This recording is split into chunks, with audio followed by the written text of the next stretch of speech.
Good morning, colleagues. Maybe good afternoon, bonjour, wherever you are joining the meeting from. I'm happy to announce that I'm going to be your moderator for the session of today, where we are going to discuss a very important subject matter, which is climate change, especially with regard to our beloved African continent. We all agree that we have a problem, and this problem is actually affecting a number of people, a bigger number actually, of people in our African continent. So we need to be taking action to try and see how we can resolve this matter. So as we were planning this session, we thought that it's probably better now to focus more on talking about the solutions. I think we have had enough of talking about the problems, so we really need to move away from talking about the problem. We all understand the problem. I think we should now be focusing on trying to find solutions to resolve the climate change challenges that we are experiencing. So I will ask Zuberi to flight the agenda so that I take you through the agenda so that we are all on the same page as to what is going to happen. I've already spoken about the main theme. Of course, it's a complex subject that you cannot deal with it in one session. So we've decided to break it into smaller sessions. This session is going to be for 2 hours, 30 minutes. And we propose that the target group will be technical staff working with farmers in the agricultural sector, but also in the agricultural policy space and other related fields, because we agree that agriculture does not operate in a vacuum. It's actually connected to other sectors of the economy. So it will be good to have other participants from other sectors that are actually going to feed into what we are trying to achieve here. So quickly, the objectives of the session, we thought that we needed to identify the climate risks in different parts of Africa, the 5 regions of Africa, when it comes to how our regional farmers organizations are configured. I don't think it's a new subject to know about climate risks, but we thought that we need to identify them per region and see if we are experiencing the same challenges. If we are not, how can we learn from each other as to the climate risks that we are experiencing in different parts of Africa? Then the second part will be to rank the risks in terms of prevalence of them happening, but also the severity when they happen, how severe are they? That will be the second part or the second objective. Then the last one, but not least, will be to, like I said at the beginning, to identify solutions for the identified risks, because that's where I think we can make the most impact if we try to provide solutions for the identified risks in different parts of the Africa continent. So the flow will be as following. We will have welcome remarks from the 4 organizations that are represented here. I'm not going to mention names in terms of who will be representing each organization, but we will follow the order of starting with Sacau, then we'll move on to PAFO, AKI, and then AHA. Immediately after the welcome remarks from the representatives of the 4 organizations, I'll just do a quick overview of the climate change issues related to the continent of Africa. You will see that what I'm going to present there is not new to all of us, but I thought maybe we needed to just frame the climate change overview in Africa. And then that will be some kind of an introduction that will be a precursor to number 3, which will be the breakout session now, where Nokupiwa will take lead there and give instructions as to what will be happening in the breakout rooms. As you can see the layout there, we are trying to say, what are the climate risks you have experienced in your region? You also need to rank the risks, as I've already alluded to. Then we don't want number 3, there we don't want to talk abstract things here, but we want to say, from what you are observing when you are working with farmers, the farmers who are, okay, at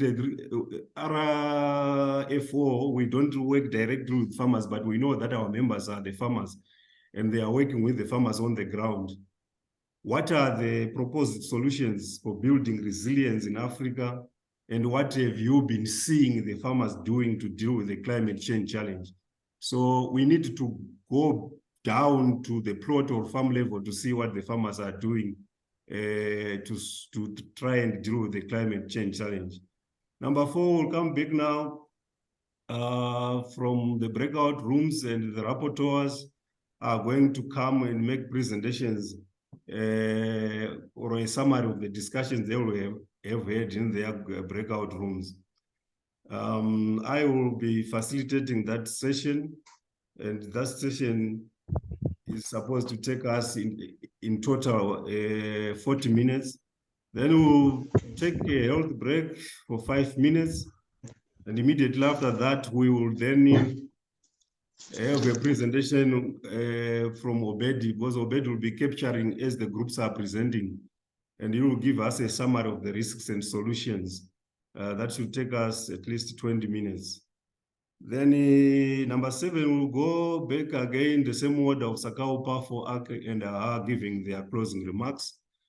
And then the last bit will be the moderation, the assessment of the moderation of the session, to just get from colleagues what went right, but also the areas of improvement for the next sessions and for other colleagues also to learn from that. So, having said that,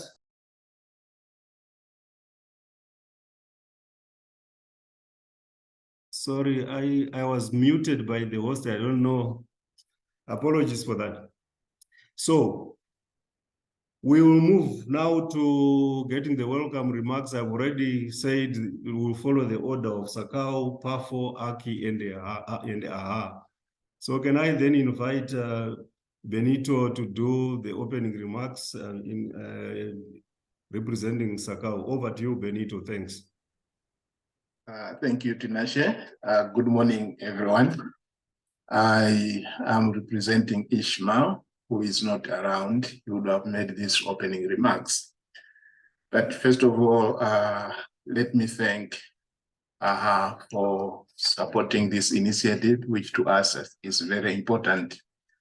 As Tinashe said, I think we know the challenges and the risks that are involved in climate change. And what we need now is to look at solutions. And Sacau, we value this session so much. And from what Tinashe said, it looks like it's a very comprehensive session within the next 2 hours. And we are expecting that we are going to learn more. In as far as Sacau is concerned, I think climate change risks and the challenges that farmers are facing are diverse. In terms of what each group of farmers, because we do not treat farmers as a homogeneous group, but as heterogeneous with different needs and requirements. And climate change has caused diversity of risks which farmers need to deal with. And these also change every time. Every year there are new risks, every year there are new challenges, which makes it difficult for farmers to plan in terms of how they respond to this. So meetings such as this are always important, because then you prepare for now and for the future on how you can respond. But what we have noted is that most of the farmer organizations, in most cases, they don't have that capacity.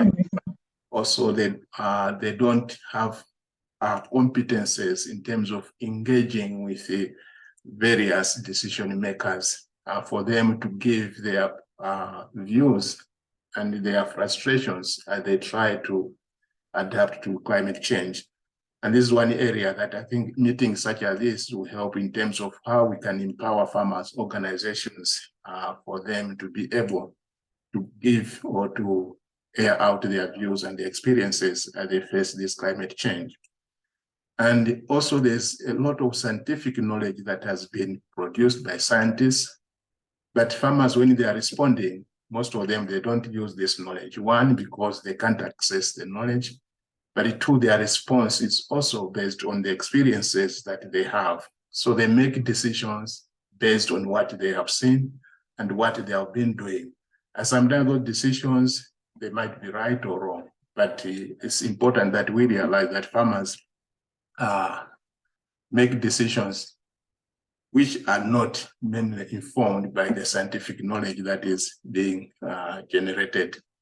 This calls for proper collaboration, and we believe meetings such as this will empower our organization on how we can collaborate with all these scientific institutions and decision makers, so that farmers are also able to contribute toward the agenda in terms of what needs to be done. And to this end, Sacau organizes a number of events and activities that are aimed at empowering the farmers and their organizations for them to be able to have information, to have data, as well as to have platforms that they are able to express their views with regard to the challenges that they are meeting. But as Tinashe said, it's a complex issue, and we believe no one institution can address it. And also no one-size-fits-all solution can address it. We need collaboration. We need each sector to play a role, as well as some organizations to play their roles. And this, we value it a lot.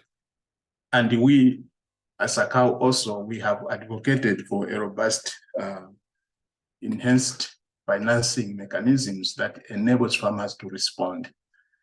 Farmers have two major areas of response. One, in terms of how they can adapt to the challenges that they are facing now, for them to be able to thrive in their farming business.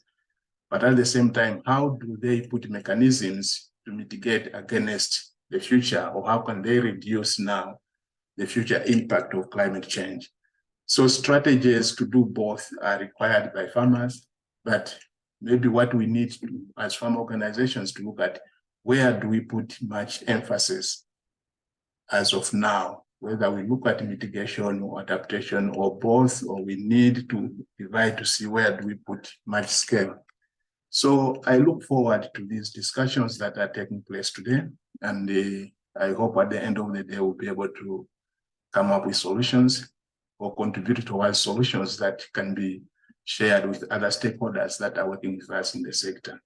So thank you so much, and thank you, and Pafo, for the organization of this session. Thank you, Tinashe. Thanks so much, Benito, for those welcoming remarks, which I think are very important to frame the discussions. I will now invite, but before I do that, my apologies, I should have maybe mentioned a few housekeeping rules. I think the main one will be that to ask participants or colleagues to mute themselves if they are not the ones talking. If for some reason you have something that you want to raise with in the meeting, we ask that you at least raise your hand so that we can give you the attention that you need. I will then move on to Dr. Babafemi to do his opening remarks on behalf of PAFO.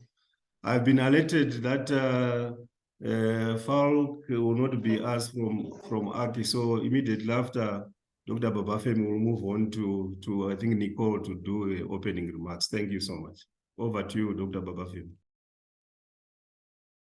Tinashe, for inviting to give these welcome remarks. And I want to thank also Sacau for the Benito. Good morning or good evening, dear members, partners, and where you are joining us, and distinguished and gentlemen. I want to welcome you all to this important session on Introduction to Climate Smart Agriculture, organized by Sacau. This session is a part of the Pan-African Farmers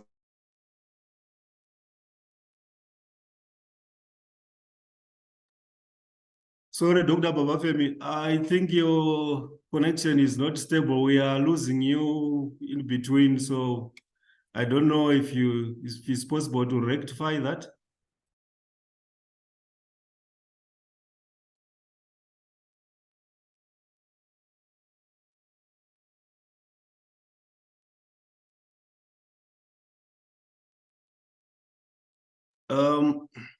Sorry, apologies, colleagues. It looks like we're having internet connectivity. I think, yeah, I'm off.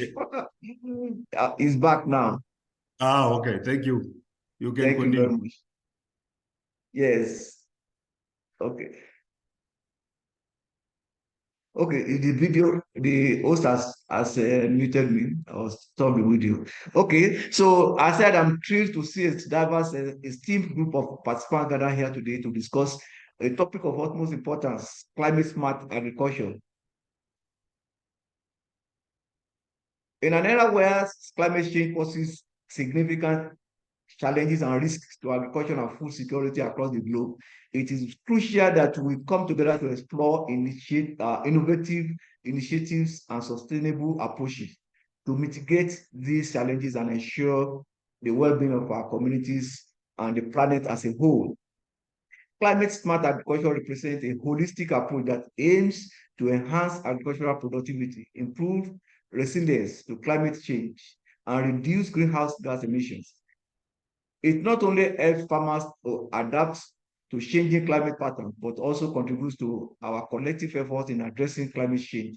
It is an approach to guide transformation and a reorientation of agricultural systems to effectively support development and ensure food security in a changing climate.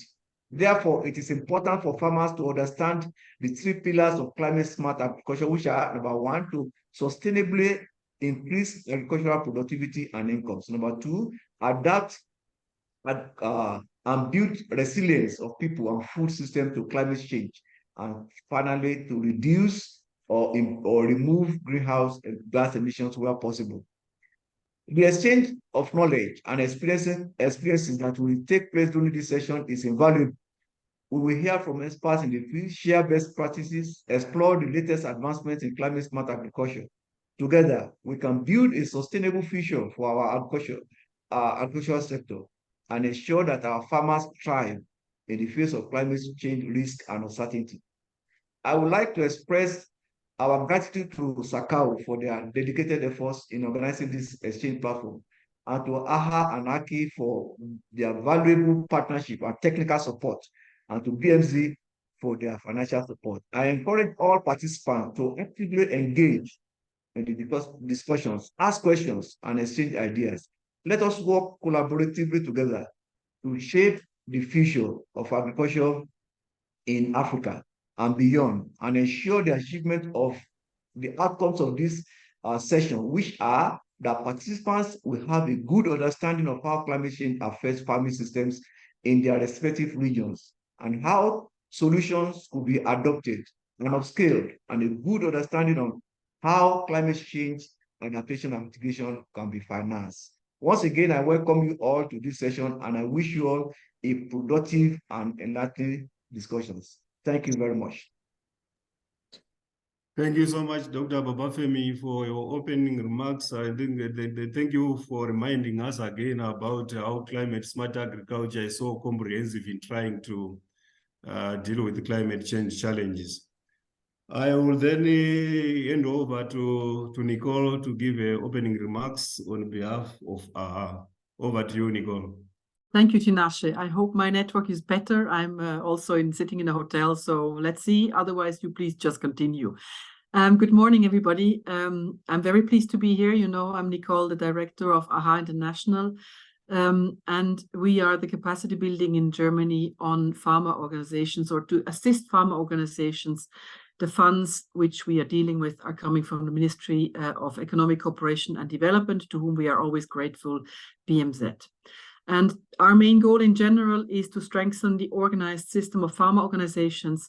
So we are not working on topics specifically, but really on strengthening the system. And in this way, we are very happy and honored that PAFO and its RFO have called upon us to partner in some of the key areas to foster this system. And the Powerful Exchange platform has become a very important element in this support. The farm organizations and your farmers, of course, are facing ever greater challenges, and climate change is one of them. I don't think I have to mention all the elements. We are all fully aware of it, but I believe that the role of farm organizations is to support their farmers to ensure that they can react to all of these challenges. And this needs more than just technical aid on the ground. It needs political support. It needs advising government. It needs understanding the financial systems of carbon trading, loss and damages, to be present at all different forums, both in the countries at national level, local level, and very much at the moment also at international level. I see very often that it is difficult to have enough experts also. If in our functions, we often get invitations from all these things that are happening now in parallel, be it on climate change, but also on food system changes and so on and so on.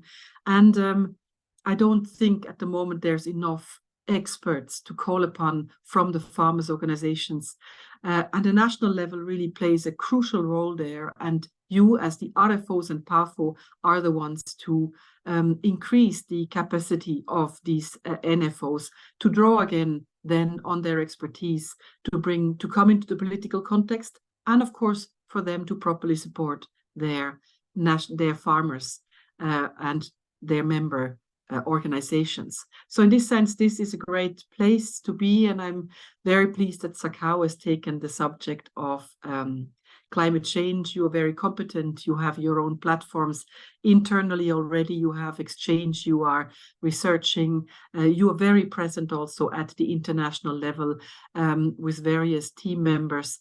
So I think you're very well placed to guide your fellow RFOs and NFOs in these subjects, who, of course, also already in various locations have competences. I'm also glad that the first 3 sessions that Ropa was leading on lobby advocacy were such a success.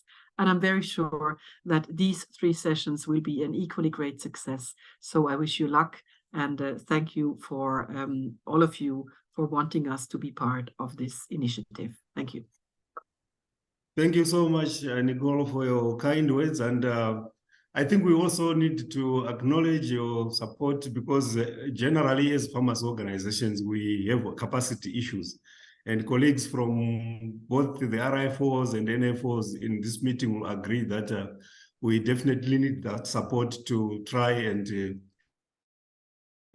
develop our capacities, because I mean, we are alluding already that climate change is such a complex issue. So if we have capacity issues, it will be even more difficult for us to deal with such a complex subject matter.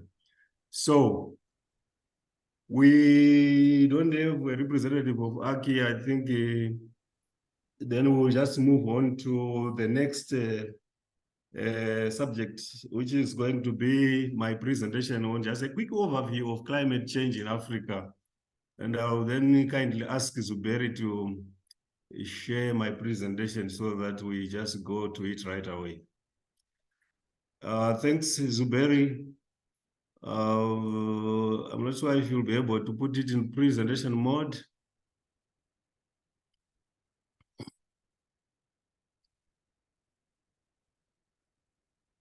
Thank you, Zuberi.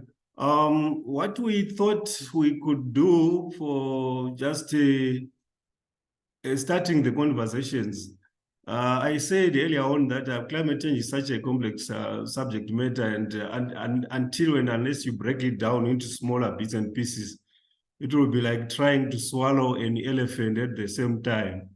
So we thought maybe we could say an overview of climate change in Africa, what is happening, what have we been seeing, but then we can't just talk about the climate change subject and not say, where are we now in terms of the challenges that we are facing? But beyond that, where do we want to go from here? So next slide. In the next slide, I'll just give an outline of what I'm going to be presenting. So we thought maybe we just say, yes, we have heard the scientists, they've spoken about this, but what are the realities that we are facing, both as farmers organizations, but as farmers or at plot or farm level? And then the next slide will be talking in general about what we have. Sorry, if you can take us back, yes, to the outline. What are the observable features of the phenomenon? What are we seeing in general? I think if you have heard the news, we had a storm that hit Libya, I think the day before yesterday. And by yesterday, there were 6,000 people already confirmed dead there, and indications are that we are going to have more people losing their lives or that have already lost their lives. Then I will then maybe take it to the agricultural sector, which is of interest to us, and say, how have climate change manifested itself in the sector? Then I will then move on to how the farmers who are our members have reacted and coped, mainly through adaptation. And then the last slide will then be talking about what needs to be done. That's why we are here. That's why I said at the beginning that we need to be focusing on solutions. Let's talk solutions more than the problems. I think we've heard enough of talking about the problem. Let's focus more on the solutions that we can provide to assist our farmers on the ground. Next slide is very thanks. So I said it at the beginning that we have heard the scientists, they've spoken about all the causes of climate change. I don't think we need to go back there. It's public knowledge now that we know that climate change is being caused by both human interventions on Earth, but also the natural causes. So if you can bring everything, Zuberi, so that I just talk through the points that are on this slide. Thank you. So I thought maybe we needed to say, at the beginning, when this climate change subject was being discussed, there were some debates between scientists themselves, but between other stakeholders actually arguing that maybe these are just theories, not something that is happening or is being caused by what the scientists were projecting or discussing. But I think those days are over now. I think we have already experienced climate change scourges one way or the other. So we cannot continue to talk about whether it's caused by greenhouse gas emissions or ozone depleting substances. I think we have gone beyond that now. We need to agree that science and humanity have actually come together and say, surely climate change is with us and it's actually affecting us. I will then maybe talk about the successive intergovernmental panel of climate change experts that they produce reports that come frequently to just give projections as what is going to happen in the future. And it looks like the target that was set earlier on of 1.5 degrees Celsius temperature rise from pre-industrial levels is not going to be achievable by 2050. I think we have already seen that as well because of the heat waves that are hitting, especially Europe, which was very unusual in years before. So what are we saying? We're saying it's probably time to shift from talking about the causes, both anthropogenic and natural, and focus on what needs to be done to try and assist and alleviate the challenges that we are already experiencing on the ground. Next slide is very, just to bring everything on so that I talk from the points. So in general, what have we observed? We have observed a very extreme events, floods, cyclones, droughts, heat waves, wildfires, and many more. And these are actually being experienced and causing a lot of problems, not only for farmers, but for human beings in general. We've seen the melting of glaciers that have been standing there on top of mountains and everywhere, even in the seas for a very long time. And these are fast disappearing and affecting actually sea levels. We see sea level rising, threatening coastal cities. I always say, if you are living in a coastal city, you must be worried of having to find yourself underwater one of these days. It looks like a joke, but it's something that can actually happen. We are losing biodiversity. There are species of both animals and plants that are disappearing because they can no longer sustain themselves under the climate change situation that we have. Drying of wetlands, destruction of infrastructure. I've already spoken about what happened in Libya maybe 2 days ago. A whole city almost coming to disappearing because of a storm that hit that country. Loss of livelihoods, be it in agriculture, but elsewhere. Once a flood or a cyclone hit a community, you are assured that people lose the means of surviving. And then that will lead to increased conflicts between human and human fighting for the very scarce resources. But also we have seen that human and wildlife interactions are getting more frequent because animals are looking maybe for the same resources the people are also looking for. And we have seen human life being lost, people being attacked by wild animals.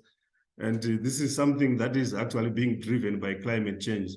Of course, increase in poverty levels. And we know that women take care of children, and the more poverty becomes a serious problem in a community or in a country, we see that women and children are affected more because they are the first port of call in terms of dealing with food security or food insecurity issues at a household level. So these are some of the things that we are already experiencing, and we don't need to talk more about this because it's something that has actually affected us one way or the other. In agriculture, we have seen that production of food is increasingly becoming difficult for both crops and livestock, production of both crops and livestock. And this is got serious consequences for food insecurity in most communities and countries. And smallholder farmers, because they are resources scarce, they are always becoming more and more vulnerable. Hence, we are calling here to say we mustn't look at these smallholder farmers the way we used to look at them before, but we also have to look at them as people who are vulnerable and looking for support in terms of social protection, in terms of maybe safety nets such as cash injections and maybe food handouts. Increased pests and diseases for both crops and livestock. I think in most countries, there are new pests and diseases that we have not seen before, but they are actually coming, and scientists have not really developed solutions in terms of chemicals to deal with these because they are new. They are being brought about by climate change. Loss of topsoils and soil carbon. When we have storms and cyclones, we know that they wash away the topsoils and we lose the soil carbon, which is actually very good to support agricultural production. We've also lost very useful soil microbes due to the intensity of heat. They've been living in the soil for a very long time, but they no longer can sustain themselves in the soils because the temperatures are continuously getting higher and higher. And if they die, we also lose the support they give to maintain the soil health, eventually affecting agricultural production. Rainfall variability and unpredictability. This means that, okay, we used to know when we were supposed to receive our rain and we would prepare for that. But sometimes the rains are coming much earlier or they are coming much later.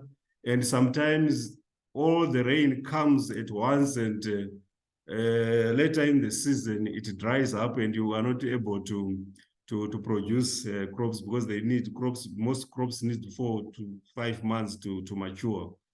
So I'm saying here, we are trying to attract the youth to the agricultural sector, but from what they are observing and seeing happening in the agricultural sector, they are not really keen on coming to join this sector because it's very unattractive due to the consequences of climate change.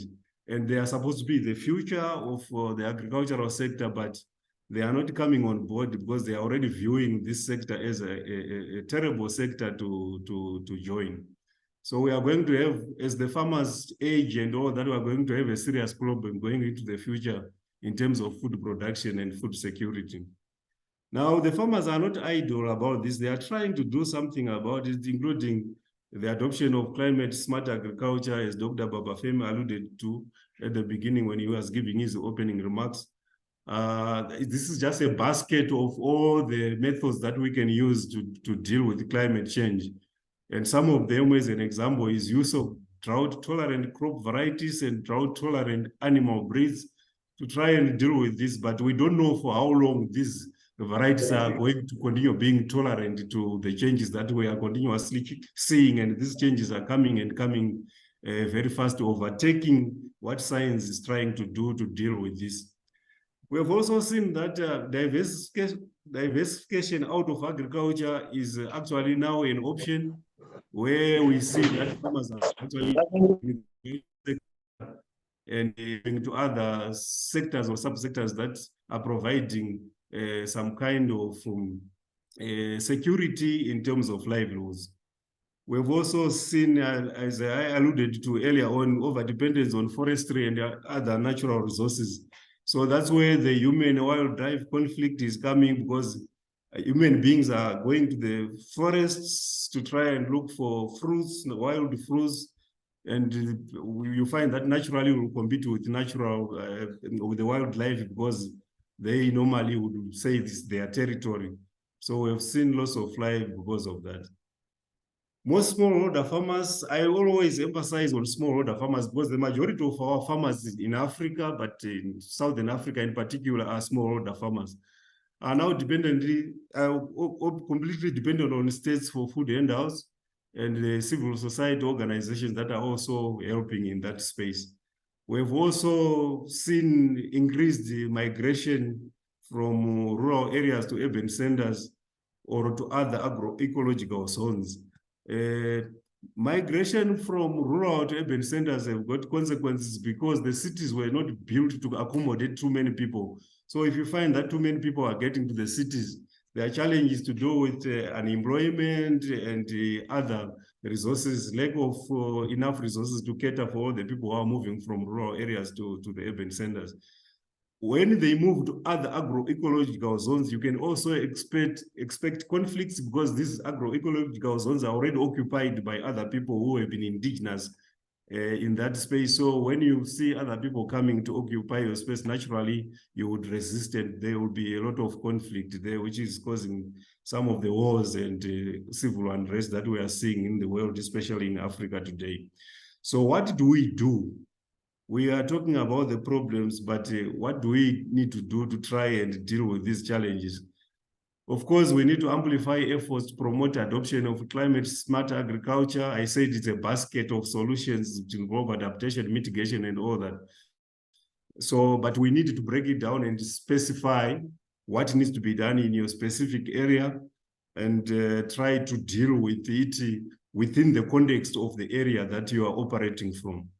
We also need to strengthen land tenure and land governance systems, because that is an area that is actually giving problems. Because people don't want to invest in terms of, if a climate smart agriculture practice that you want to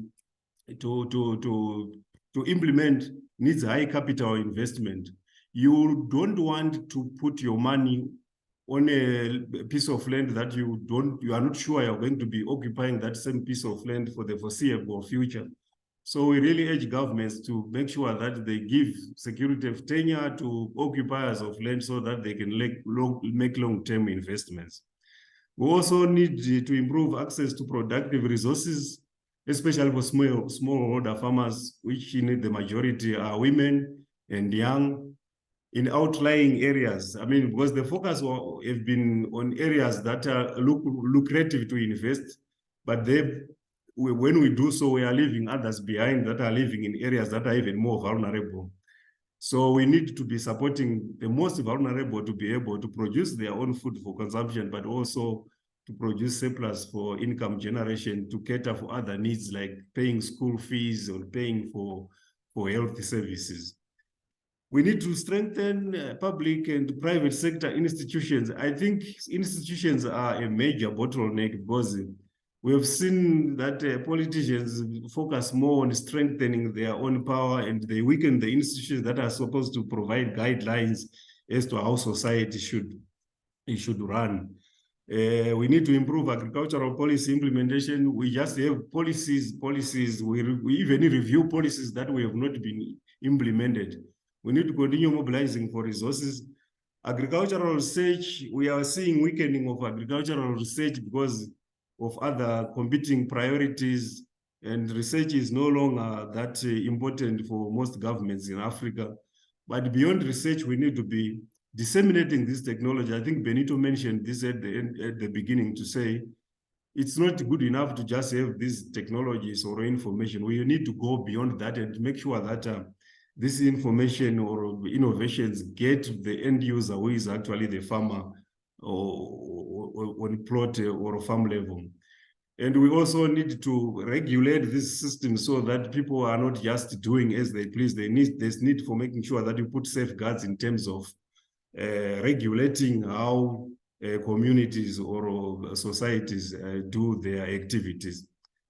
Now I will end by setting the cat among the pigeons, because I think it's high time we start now to ask difficult questions by saying, I don't personally believe that this hosting of summits and making declarations.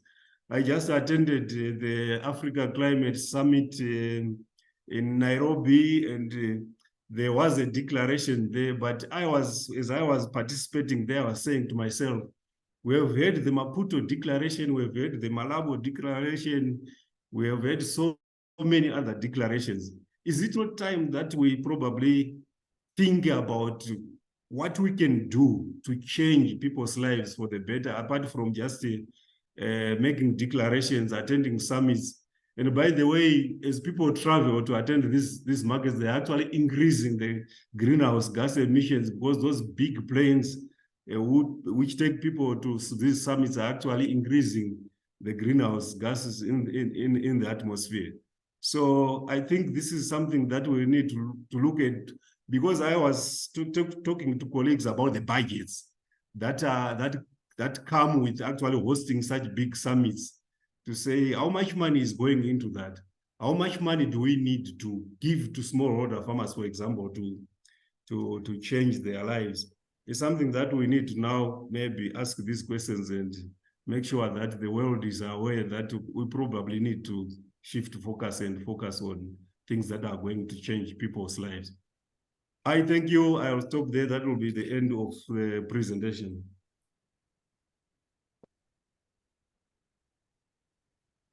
So we do not have time to maybe discuss what I've just presented, but I thought maybe this is actually going to be helpful as you go into your breakout rooms to look at what I've just presented, but also what the agenda of this meeting is, and make sure that your discussions are robust enough to try and come up with solutions on how we can deal with the climate change scourge. That is, we are in agreement that this is something that is affecting all of us. So I'll then hand over now to my colleague Nokupiwa, who is going to give instructions on how the assignments in the breakout rooms are going to go by. And she will be able to tell you exactly, I think she has already shared a template that you are going to use to capture your discussions. Over to you, Nokupiwa. Thank you. Thank you so much, Tinashe, and good morning to everyone. Oh, it's already afternoon. So good afternoon, everyone, and thank you for making this wonderful presentation.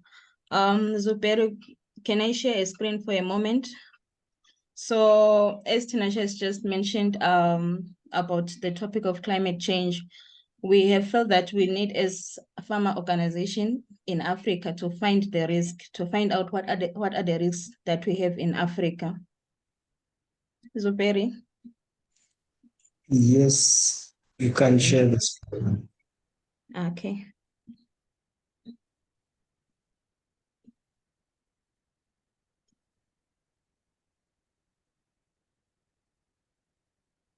Yeah, it's we can see it. Nokupiwa, you can go ahead. It's not popping on my side. I don't know what's happening. Can you see it now? Yes, I can at least see it. I'm not sure about Yes, the we other can one. see it. We can see it. Okay, I will Thank you. continue. Okay, we want to find the climate risks that are there in or experienced by farmer organizations in Africa. As we're working with farmers, I believe that we have seen what the farmers are experiencing. And like Tinashe has mentioned, we would like to find a way or propose solutions on how we can solve or adapt in climate change in Africa. So the table here, we want to,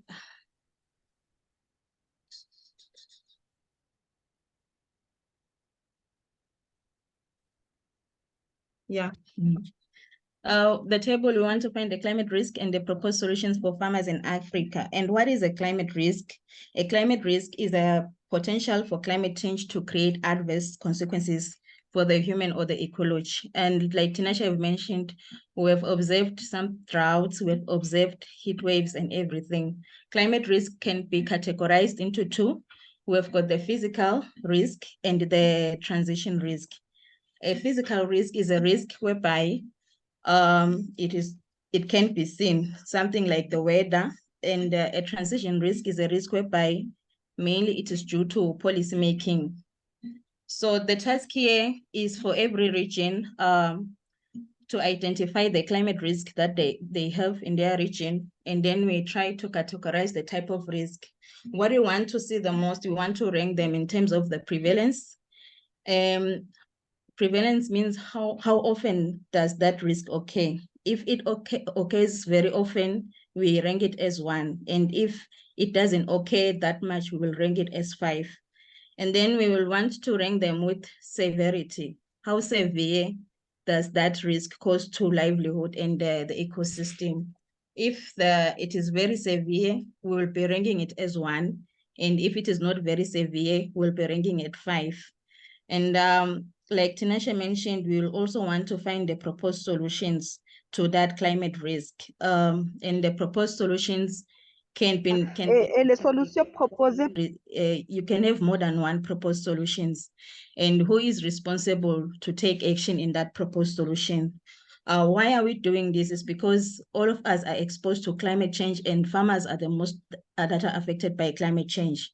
So identifying the risk and making the plans to mitigate or plan will help policymakers or us as farmers organizations to inform policies at regional level and also in other forums where they are discussing about climate change. So I would like Zuberi to group us according to our regions. We have got 5 regions, which is the EAFF, Umgari, Ropa, Propac, and Sacau. I don't know if Zuberi will be able to see who is belonging in which region. Is it possible, Zuberi? Yeah, actually, we are going to formulate 5 groups, and then each one can join. But if not the case, we can actually send some of them to the groups. Unfortunately, we can't tell who is from which group. Yeah. Okay. Or maybe you can allow the participants to select their groups as they join to the breakout rooms.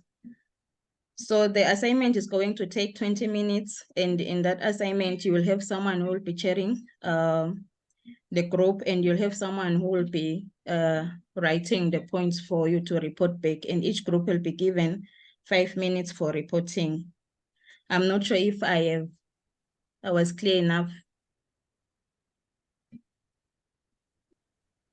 At least you were clear enough for me, not because you are coming from Sacau region, but I think it was clear, unless colleagues would have Zuberi, can you something to- please stop sharing the screen? I see Obedi was raising his hand. You can go ahead, Obedi, and say what you want to say before we go to the breakout rooms. Yeah, the breakout rooms, is it 20 minutes or 40 minutes? I think it's 40 minutes. Oh yes, the breakout rooms are 40 minutes. 40 minutes. My apologies. 40 minutes, and we'll be presenting for 20 minutes. Apologies for that. So Zuberi, can you please assist us to create the breakout rooms, and everyone will be joining the breakout room. We have also attached a table in the chat box that you are going to use to capture the information that we want you to capture. Yeah, actually, Julian has shared the groups, so I think everyone is supposed to be having the groups on his screen. Mm-hmm. Yes, Yeah. thanks, Barry. I think we can all see the group, so we just join our respective groups according to which region of Africa we come from, so that we don't have problems in terms of languages, and the risks, like we said, also are supposed to be from a regional perspective, so that we try and cross-pollinate the end to make sure that we compare and contrast and see if we are experiencing the same. So I think it's good. We are good to go now to our breakout rooms. Thanks, colleagues, and see you soon. Yeah.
I can see that we still have people who are not in breakout rooms. At the bottom of your screen, there is an icon next to whiteboard which says more. And then when you click more, you will find the link to join the breakout room, and then you are going to select your region there. I think I'm the last one to join the breakout room. Yeah, you are right, Nokupio. And I see there are some groups that are still with no participants at all. No, it's only now EAFF, and Ropa is just one colleague in the group. If we can maybe try to join those groups so that at least we start right away, so that we don't lose more time. Yeah, I'm still waiting to see if everyone is allocated to a room. Maybe if I may suggest something, because the Sacau room has already 8 participants, that participants who have not joined the breakout room join one of the other breakout rooms, even if it's not your regional FO. Yeah. You can join the room, and then afterwards you can say, and during the summary, say which results you are presenting. I agree, Julian, because there are 2 groups that are going to have a problem. I see EAFF, there's no participant at all, probably because there's nobody from that region who is in the meeting. But also ROPA, I just see one participant in the group. Yeah. Hello, hi Tinashe. I'm Hi. just here to call on Karim Sawadogo to join Hopa's group. Lamin too. I have Okay. seen him, but I'm just trying to find out where are Hopa's participants for them to join. I see another one has just joined you there. So Okay, please, can you suggest to Karim Sawadogo to join Hopa's group? And okay. is Lamin still here, or does he join another one? Colleagues from ROPA, would you please kindly go and join colleagues that are already in the breakout room for ROPA? If you have challenges in joining the group, let us know so that we can give the necessary assistance. Thank you. I saw Julien Akumaitu. I don't know if he has already joined. I think now there are 3 people. Karim, please, Julian, can you suggest to Karim Saradogo to join Ropa's group? Yeah, he's in the process of joining. Maybe he's already in a room, and you can have a look if he has joined already. Okay, I'm going back there. But please, can you send in the chat the field we are supposed to, the template we are supposed to fill? Somebody is raising his hand. There is Capolo. I don't know where she's from. Yeah, Really? this is Derek. Yes, just wanted to, I'm using my phone, but I can't see the option for joining the breakout room. I don't know if that option is available on the phone. I can send you to one of the rooms if it's not Okay. showing on your screen. Yes, please. Yes, please. All right, thanks. Thanks, Julian, for that. I see ProPac still has 1, yeah, then now there are 2. But EAFF is actually, there's actually nobody in that breakout room.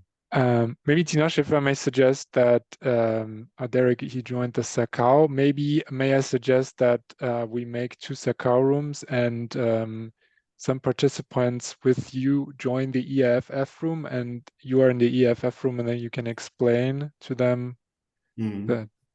Would that work? Yes, I think that can actually assist so that at least All we right. have the 5 groups maintained. Yeah, I'm joining the EAFF group now. All right. Thanks.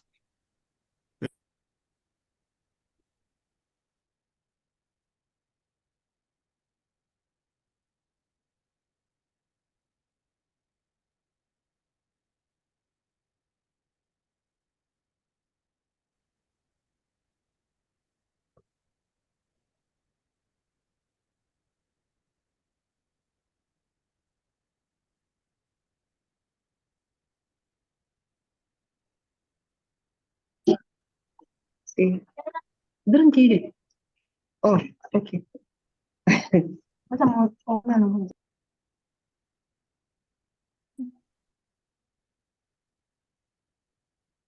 Yeah, Tinashe, I think we can proceed. Everyone is back to the main session now. Okay, thanks, Nokupio. I was just seeing some still trickling in, and yeah, it's okay. We can proceed. Welcome back, colleagues, and I trust that you have had very fruitful discussions in the breakout rooms. So what we are going to do now, we are going to have the rapporteurs of the groups reporting back in the plenary, as we said when we were sharing how the program is going to pan Et out. puis, on va voir comment ça va continuer. Donc, les rapporteurs vont prendre la... We allocated 5 minutes per group, so you just have to summarize everything, not go into the finer details. But of course, we expect that in the discussions, we were actually having very deep conversations, and we'll need you to share that information with both PAFO and us, so that we maybe consolidate and probably come up with a report that is going to help us going forward. So, without further ado, I will propose that we start with the rapporteur from Sacau. Since we are the ones hosting this, I'm putting you on the spot to make sure that you set the ball rolling. I'm not sure who is going to be reporting back on behalf of the Sacau group. Over to you. Thank you.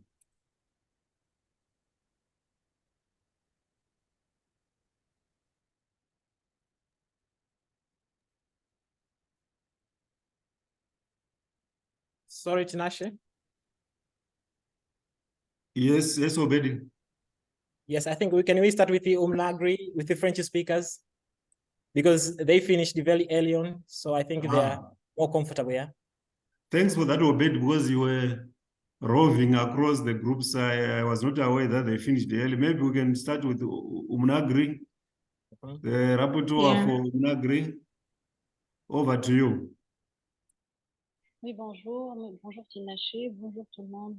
Merci pour cette opportunité. Donc, nous avons discuté durant la session dans les breakout rooms avec les participants de l'UNAGRI.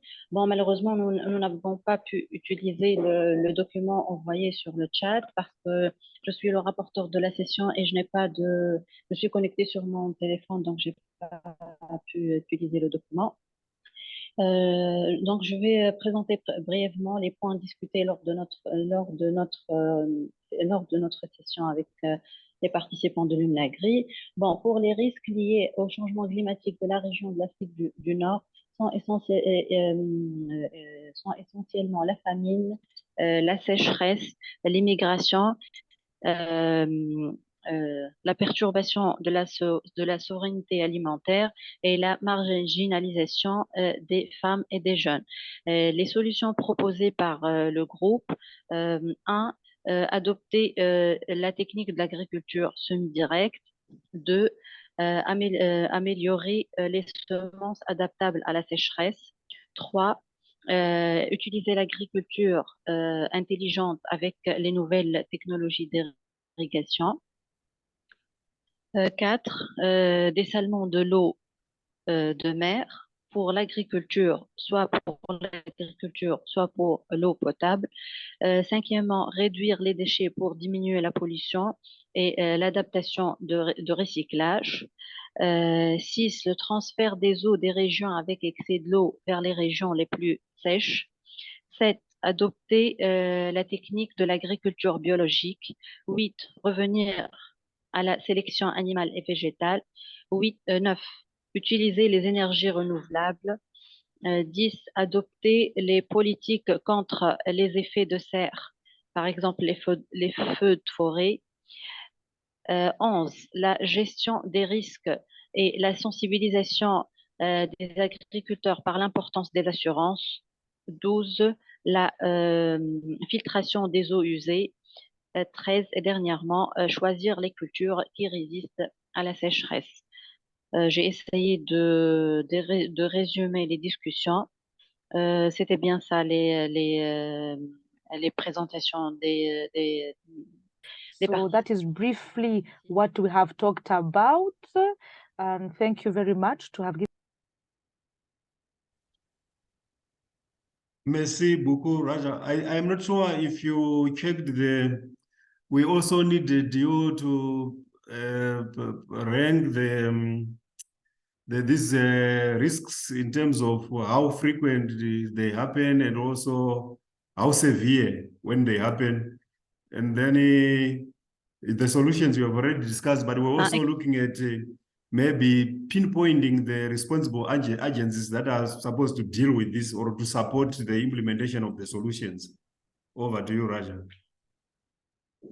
Ok, pour la fréquence de ces risques et la sévérité, on a noté 4 sur 5 pour les 4 risques proposés. Donc, on a noté 4 sur 5.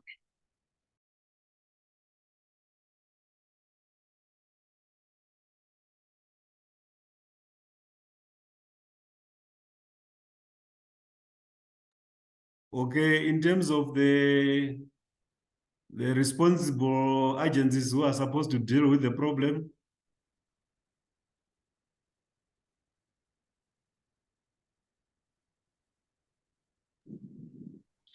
les agriculteurs eux-mêmes, les organisations paysannes et les gouvernements, bien sûr.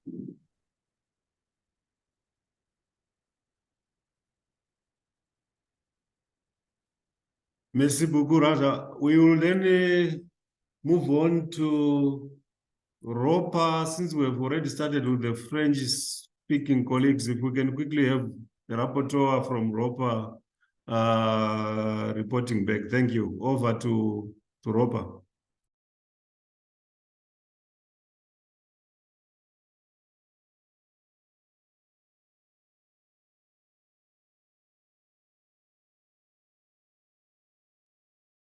Je partage mon écran.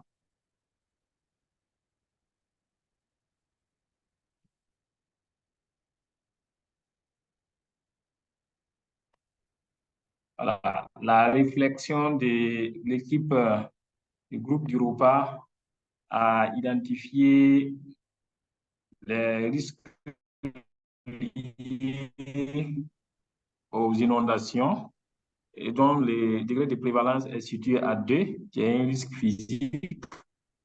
Et en termes de solutions qu'on pourrait développer à ce niveau, nous avons pensé au mécanisme d'information sur le climat qui pourrait être partagé avec les producteurs.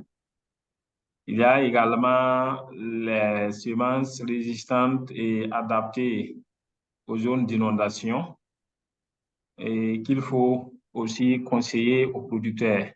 Et en termes de responsabilité, je pense que la recherche peut jouer un rôle important dans le développement des semences adaptées à ces situations. Les services de l'État et les OP peuvent contribuer dans la vulgarisation et dans la diffusion des informations. Les risques liés à la sécheresse, qui est aussi physique, avec un degré un peu plus élevé, situé à 1, est que nous pensons que pour faire face à ce risque-là, il faut développer des systèmes d'information sur le climat. Ça veut dire au début même de la campagne, pour que les producteurs aient l'information sur les informations météorologiques et les prévisions qui leur permettent de choisir les types de semences qui sont adaptés.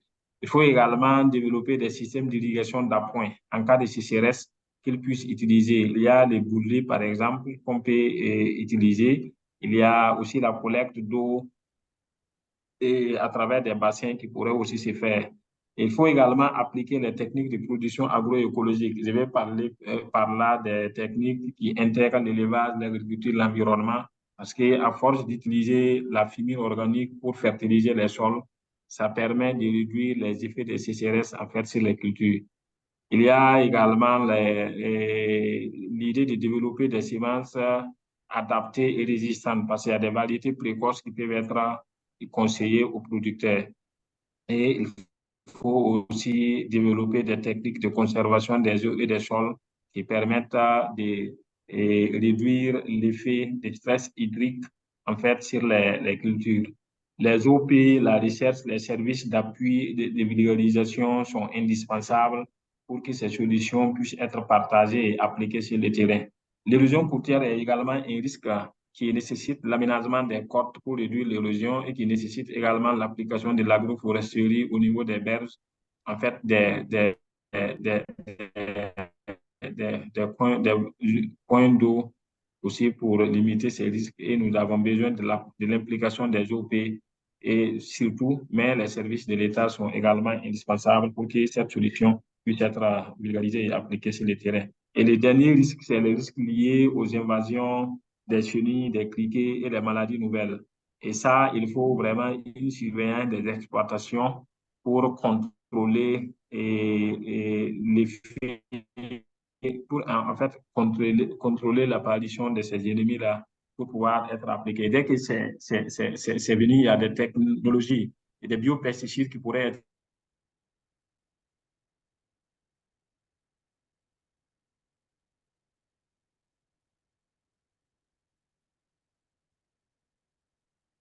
C'était presque fini, ma connexion m'a lassé, mais je veux dire, on a besoin de la recherche des OP pour que cette technologie aussi soit partagée avec l'ensemble des acteurs du monde rural. Voilà, en résumé, les propositions du groupe ROPA. Merci.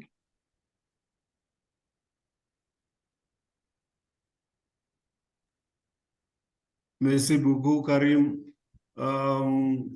I'm just checking, Obed, if we are doing well in terms of capturing, or you think the rapporteurs need to speak slower, or you are fine? Yes, I'm fine. It's okay. Thanks, Obed. We then move on to ProPac. If there is a rapporteur representing ProPac, please just go ahead.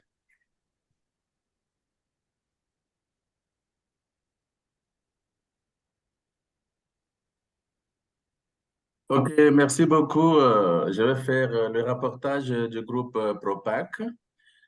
En s'excusant d'abord par le fait que nous avons pris un peu beaucoup de temps pour comprendre d'abord le travail, d'autant plus que moi et Don Céleste avaient de problème au début de se connecter.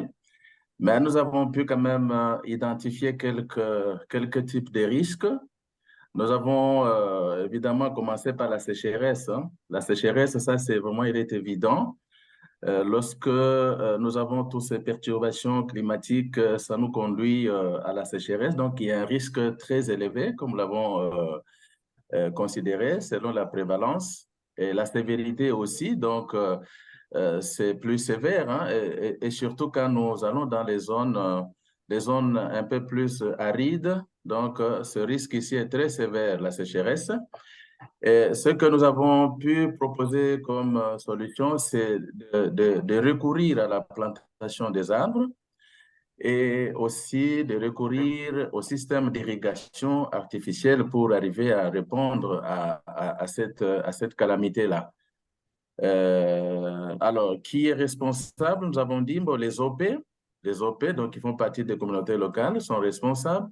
Et nous avons dit aussi que le gouvernement est responsable dans la mesure où il peut accompagner des programmes qui peuvent permettre à ce qu'on accorde des facilités pour arriver à des systèmes d'irrigation et même des programmes pour accompagner les communautés locales à pouvoir planter les arbres. Alors, le deuxième risque qu'on a épinglé, ce sont des érosions.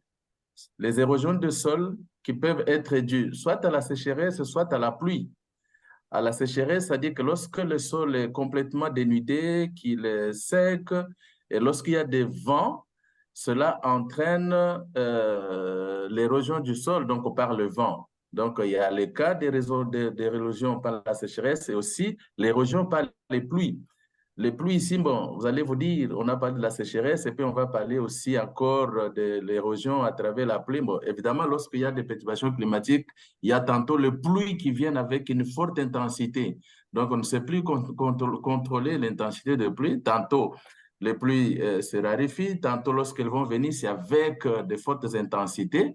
Alors, c'est qui occasionne la perte des sols, que ça soit, et qui va occasionner aussi la perte de la fertilité des sols avec une forte conséquence sur la production agricole.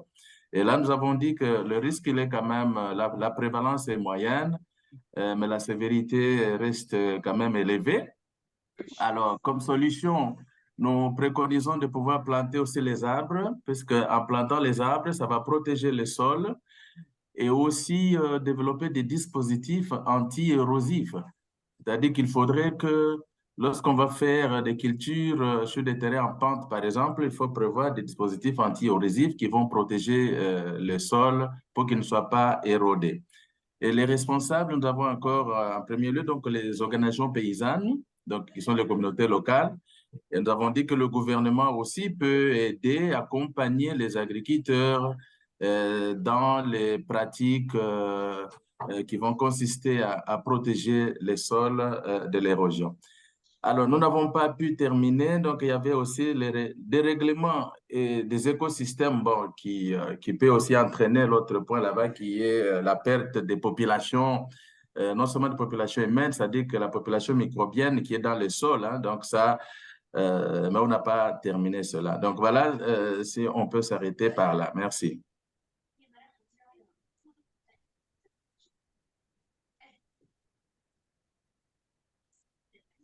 Thanks so much, Julian, and thanks for supporting the group. And we move on now to EAFF.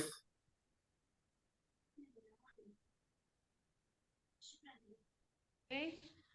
So I will try to sum up all we have discussed. And sorry, I can't share my screen because I use phone also to connect. So I took all Ravaka, are we you still have with discussed us? in It's your paper. turn now to present on behalf of the EAFF. Yes, you hear me? Yes, we can hear you. We can hear you. I think we can hear you. Yes, Rafa. Okay. Yeah, okay, so the first one of the risks, as I said, I took all we discussed in paper so I can share my screen. I will sum up all we have discussed. So for first risk is emerging of cyclone. It's a physical type of risk and the prevalence is 4, the severity is 3. And for the solution, we suggest to move people away from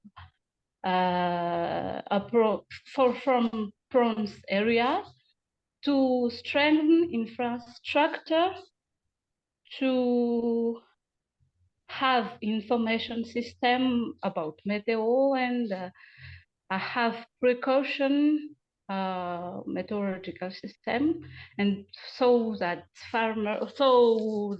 the people will be prepared for that. And also to strengthen farmers' resilience about foods reserves and livelihood banking and so on, so they can stock when, and also strengthen structure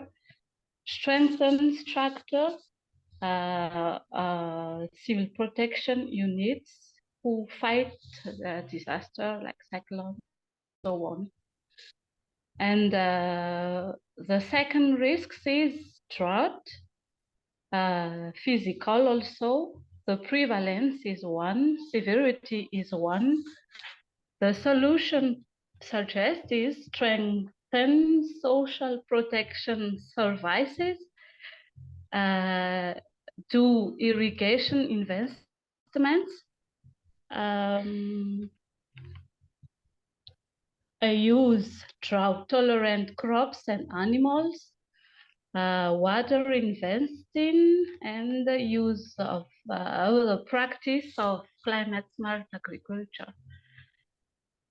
And for the last one, the emerging of pests and disease it's also physical types of risk.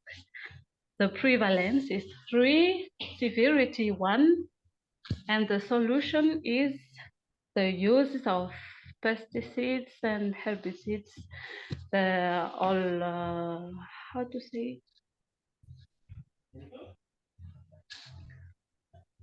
all product, chemic product to fight these pests and disease. Use also the varieties with tolerant and do research and development. Support also farmers to deal with it, and all responsible are the same for these 3 risks. So it's traditional leaders, civil society, government in all level, local, regional, national, farmers organization, development agencies, and research institution. So I think I didn't miss something. So that's all.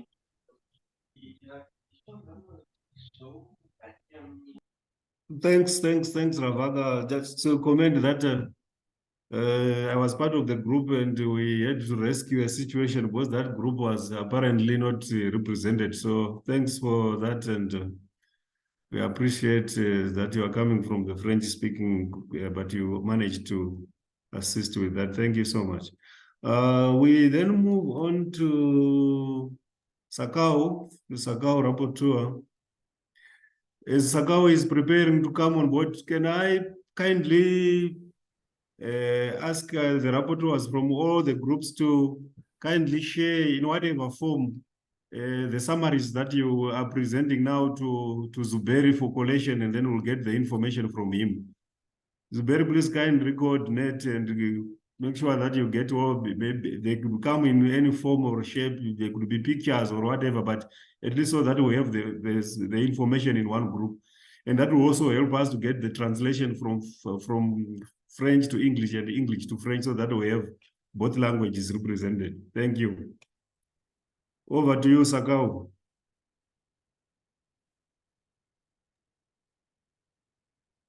Thank you for the opportunity. Unfortunately, we couldn't write in a table form, so we'd also be summarizing, I'll be reading out what our group came up with. So our first risk was drought, which is a physical risk, and our prevalence was 1. Our severity we rated it as 1 also. And our proposed solutions was to use resistant crops which are tolerant to drought, and also get more research on drought. And who is responsible for the solutions? We suggested that it would be the farmers' organizations, the local research institutions, and the Ministry of Agriculture. Then our second risk was the onset of rain, which is also a physical risk. Our prevalence we rated as it's 2. Our severity was 2. And the proposed solutions was irrigation, solar energy, water having technology. And who is responsible for this was the farmers and also funders from farmers organization donors. We also had our diseases due to high temperature, which was our third risk, and which is also our physical risk. Our prevalence was 2. Severity rated as 3. Our proposed solutions was having subsidies for pesticides, research, and also practice soil management, whereby we'll do crop rotation. And who is responsible for this was the government, getting education on diseases, and also the farmers themselves. Then we have another risk was the high cost of irrigation, which we said it is a transition risk. The prevalence was 2, severity rated as 1, and our proposed solution was the use of solar energy or solar panels. And who is responsible for this? We said with the farmers and the Ministry of Agriculture. And our last point was the markets for new adaptable variety, where we said it is a transitional risk. Our prevalence we rated as 3. Our severity was 3. Our proposed solution was getting more research on this new adaptable variety and also product development. And who is responsible for this? Were the farmers' organization, the local research institutions, and commercial processors. Thank you. That's all. Thanks, Lindo. I think we are done with all the groups. Now let me alert us colleagues to the time that I think we are running a little bit late. So what I am going to suggest now is that we may have to deviate a little bit from the initial plan of taking a 5-minute break, but of course I will need your permission to do that. If we still think that we can take that 5-minute break and regroup for Betty to summarize what have been presented from all the groups, we can still do that. But if colleagues think that maybe we just have to move on and have Obedi to summarize and then we close, I think I will be open to that as well. So I will maybe give you 30 seconds to react to that and let me know what you think is the way forward here, so that we we agree before we continue. Any suggestions? We can just proceed. Okay, in the interest of democracy, in the interest of democracy, so two have already said we can continue. Any objections to that? You can proceed. No objections. No objections from me. Thank you. So I think we are in agreement that we just have to continue. I'm not sure if Obed is ready now to give a summary of the presentation that came out of the groups. If you are ready, it's over to you, Obed. Okay.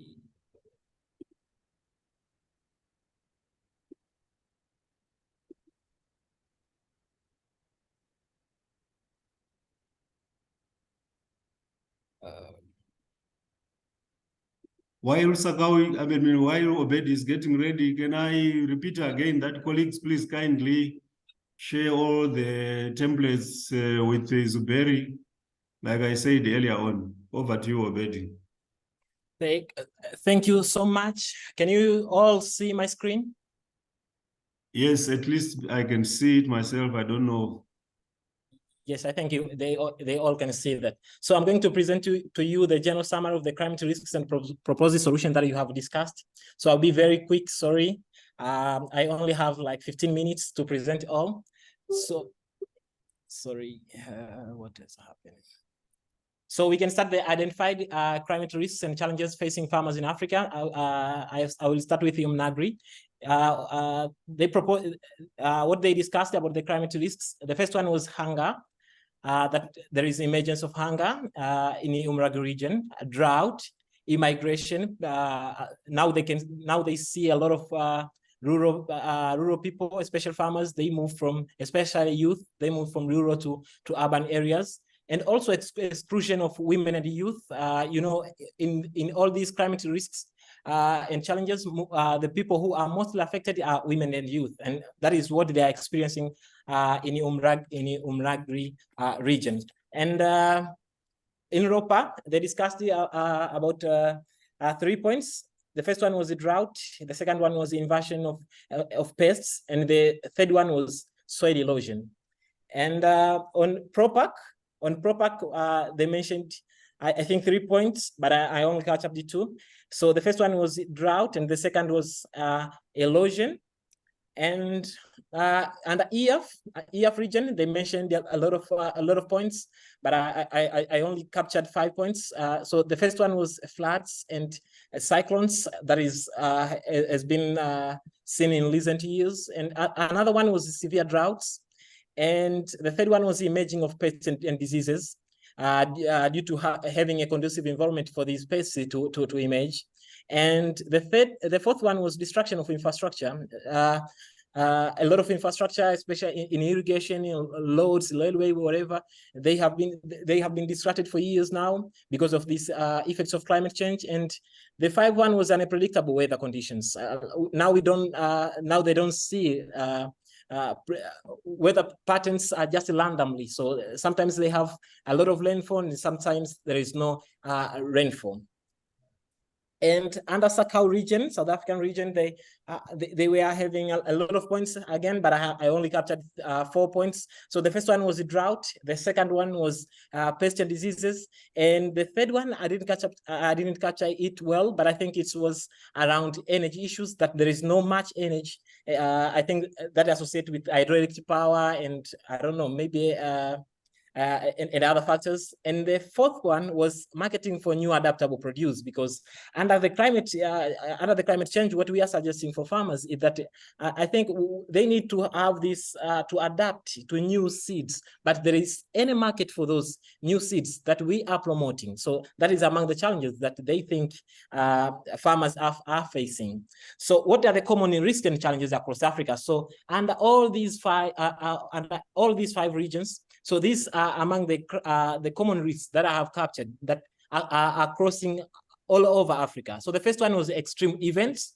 extreme events, we have droughts, we have heavy rainfall, we have floods, we have tropical cyclones all over Africa. And the second one was on temperature and precipitation variability. Like what I have said, we have now, we are having unpredictable weather conditions. So there is this variability in terms of temperature and precipitation. And the third one was loss of biodiversity. And the fourth one was reduce the agricultural productivity. And the fifth one was destruction of human settlement in the infrastructure.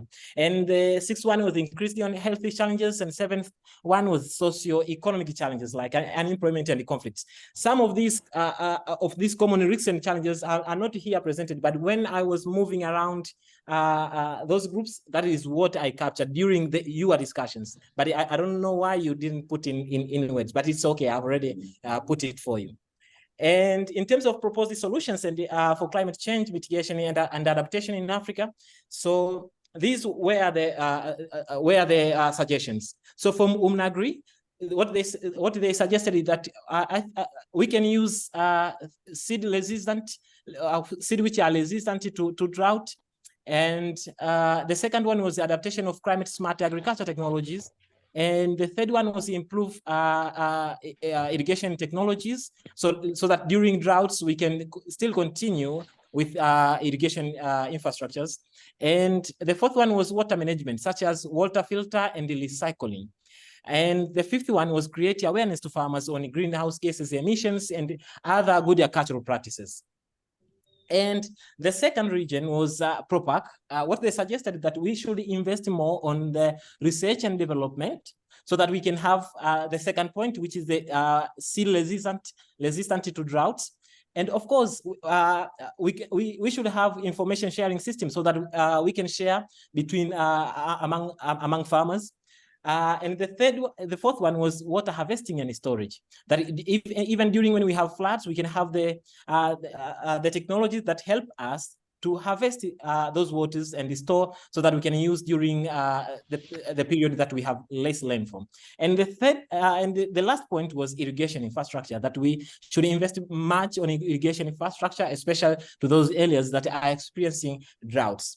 And from PROPAC, I think you mentioned the 3 points, but unfortunately, I was able just to capture 3 points. The first one was afforestation, that I think we should plant trees more in order to help us to have enough rainfall, and of course, to fight with the problem of soil erosion.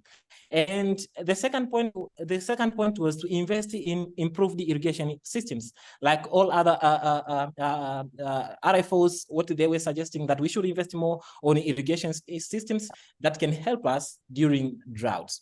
And under EF, these were the proposed solutions. Thank you for EF team, because I know you are not from the region, but you have tried as much as you can. So the first point was migrating people to less exposed areas to cyclones, so that areas which are predicted to have cyclones, people can be moved away from those areas. And the second one was to build the good infrastructure. I mean, strong infrastructure that can help us even during cyclones, so that we can reduce the severity of the problem. And the third one was to build the area warning system that can help us to detect and to prepare in terms of having some disasters like cyclones. And the fourth point was to have farmers, to build the farmers' resilience, like to have a food reserve just in case we have all these kind of disasters, and to have seed bank, so that even seed bank or input bank, so that even the problem emerge, farmers can go back. Yes, so that even if the problem emerge, farmers can continue with their activities. And the last was from Sacau. So Sacau, they proposed the 4 solutions. I think they captured. They proposed a lot of solutions, but I was only able to capture 4. And the first one, to have resistant crops to these droughts and all other disturbances. And the second one was to have water harvesting technologies to help us with water storage. And the third one was irrigation systems. And the fourth one, to invest in solar systems, so that we can fight with the problems like the problem of having enough energy. and some of the key innovations shared for climate change adaptation and mitigation. So these are just some of the key innovations that I was able to capture. Sorry if I didn't mention it. I didn't mention here. It's because of time. So the first one was use of improved blitz and seed varieties, which are resistant to drought. And the second one was conservation agriculture technologies. I think most of the NFOs and participants have suggested. And the third one was improved in farm management, and especially to fight with those pests and diseases, which is among the disturbing problem in recent years. And the fourth one was to have sustainable land use and the water resources management, like what you have suggested there, to have water filter, to have water harvesting systems that all will help us in terms of water resource management. And the fifth one was sustainable land and forest management. I think it's from ProPac and the ROPA. They all suggested that that we should have afforestation as a way forward and solutions to the problem of climate change. And the sixth one was integrated water resources management. I think I've already talked about it. And the seventh one was to invest in research and development. And like from Sacau, they go further to say that we should invest in research and the product development, so that even those still resistant to droughts that we are promoting, we have already researched them and we know where we can marketing. So that is all. Thank you so much for hearing me. Asante sana. Thanks so much, Obed. I think Obed deserves a virtual round of applause for this wonderful presentation, given that he had very little time to capture all this and make such a presentation. Thank you so much, Obed. Thank you so much. We will now move to, because I'm looking at the clock here, we have 5 minutes left, and we are not going to be able to like do the closing remarks as we had planned to do, and I apologize for that. I think the program was a little bit too loaded. I acknowledge that. I think it was a little bit too loaded. But what I'm going to say is that this is work. I mean, work in progress. We are going to continue working on the same. Like I said at the beginning, that climate change is such a broad subject. You cannot exhaust it in one session. So we are going to integrate. I mean, some of the gaps that we are seeing today in terms of how the information should continue will be plugged in the next session, which is still going to be around the climate change subject. So what I will do is to ask my colleague Benito to do some closing remarks on behalf of Sacau, and unfortunately I won't be able to have others from the other partner organizations that are in the meeting to do their closing remarks before we do the evaluation of the session. Over to you, Benito, if you are still with us. Yes, thank you, Tinashe, and I'm still with you. But just also to thank everyone who has participated, and Obedi for that brilliant presentation. I think you have made a very good summary in terms of what has been discussed. I really liked the way you have summarized and put in pictures. I think it gives us the overall picture. But the most important thing to all of us is how do we take these issues that we have discussed to the ground level, to the national level, where we work with our farmers' organizations, because it is very important. So I hope and pray that we are not going to stop here, but we are going to continue looking at this. And I believe Sacau, together with PAFO, will produce a report that will be shared with us. And that report should be used in our organizations for us to go forward.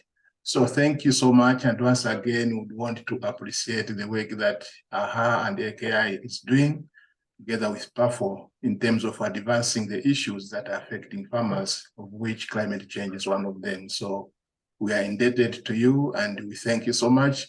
And as Sacau continue working for farmers so that at least some of these impacts can be reduced. Tinashe, thank you so much for the work that you have done in terms of moderating and guiding us throughout this session. It was not easy looking at the time and the content, but I think you have handled it very well. So you and your team, you deserve our thanks. So thank you everyone and enjoy the rest of the day. Thanks. Thank you so much, Benito, and thanks for your kind words. I think I will have not done justice if I cannot maybe give a representative of PAFO and then to just say a few words, and then immediately after that, I'll then ask PAFO to assist with the evaluation of the session before colleagues leave. So over to PAFO, if any of the PAFO colleagues are still here to say something.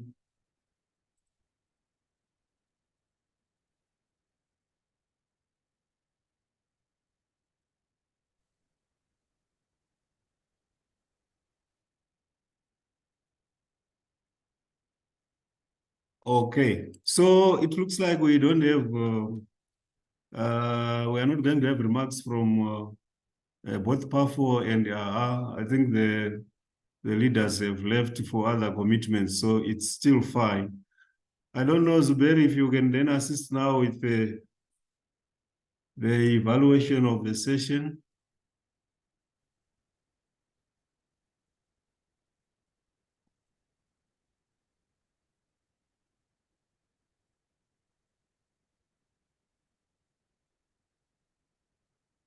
So the evaluation has been put, you can see the question there. Please kindly just respond, and this information is going to be collated for further use. Thank you so much, colleagues. Yes, Tinashe, maybe I can add that we have 2 questions. So this is the first question, which is going to take 1 minute, and then the last question. Thank you. Thanks so much, Zuberi, for that. Colleagues, there you are. You can just answer the questions. They are both in English and French. Thank you.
I think the first question, colleagues were still responding. I'm not sure if we need to go back there again, but I think I was late to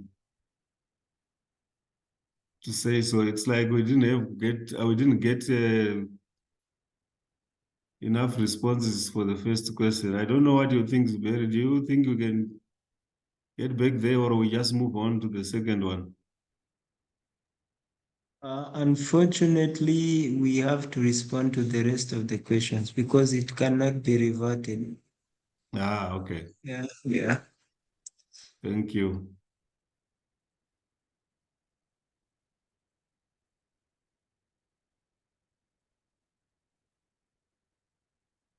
I'm not sure how we are faring on the second question.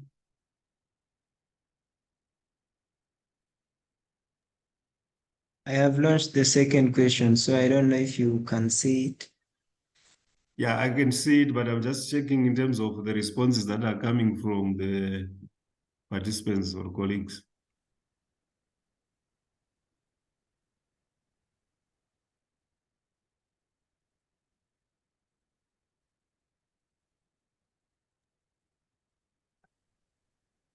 Tinashe.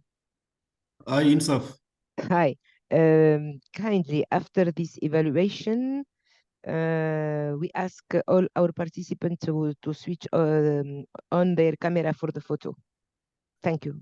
Can you Thanks, do it because you are the moderator? Thank you. thanks, Insaf. I will do that. And thanks for that reminder as well. So, Zuberi, do we still need more time in terms of responding to the second question? I think we are good. Oh, thank you so much. You're welcome. So, there you had it, colleagues. We kindly switch on our cameras so that at least we can have a picture. It works for both as evidence, but also as the togetherness, to just show that we are together, and we can smile a little bit to make sure that to confirm that we have had a good day. I see question number 1. Okay, these are just the responses, and they are being fed back to colleagues to see how it went and all that. Can you, hello Tinashe, can you help me with I think I'm unable to start a video. You The are host, unable to? yes, the host has stopped me. The host would be Zuberi. Zuberi, can you please kindly assist Obed? We need his picture. He did a good job, so he need to appear in the Yes, photo. we I need think he him. should be. I think he should be able to Yeah. put his camera on. He's here. Yeah, now we can see him. Yeah, you can see him now. Yes. Imelda, please. Suhir, Ella, Julian. Sundus, please, your camera.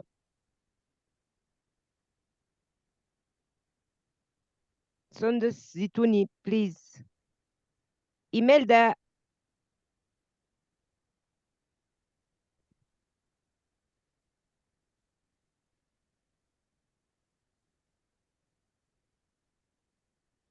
Yeah, I think we are good. I don't know, Insaf, what do you think? Just a moment, please. Un Ah, moment, okay. s'il vous plaît. Oui. Okay. If I have taken the picture, if you're having challenges. No, I take it, but we are into voila. Okay. We can share. It's not a problem.